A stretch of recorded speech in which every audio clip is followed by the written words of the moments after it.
Pemirsa, mulai hari ini 1 April 2022, tarif pajak pertambahan nilai atau PPN dipastikan naik menjadi 11%.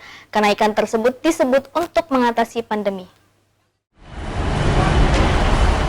Mulai 1 April 2022, tarif pajak pertambahan nilai atau PPN dipastikan naik menjadi 11%.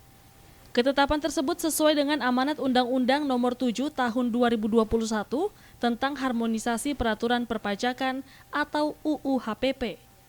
Adapun dalam pasal 7 ayat 1 Undang-Undang HPP mengatur tarif PPN sebesar 11% mulai berlaku pada 1 April 2022. Namun tidak semua barang dan jasa dikenakan pajak pertambahan nilai 11%.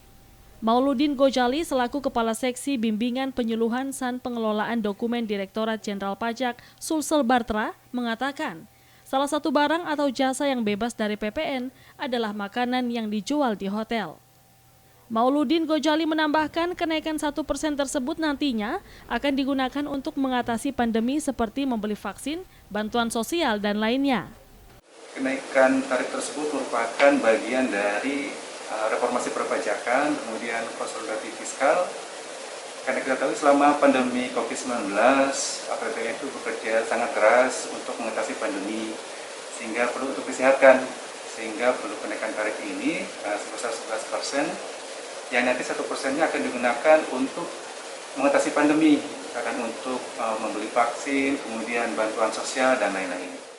Sementara itu, UU HPP juga mengatur bahwa tarif PPN kembali akan mengalami kenaikan menjadi 12%. Kenaikan tersebut paling lambat diterapkan per 1 Januari 2025.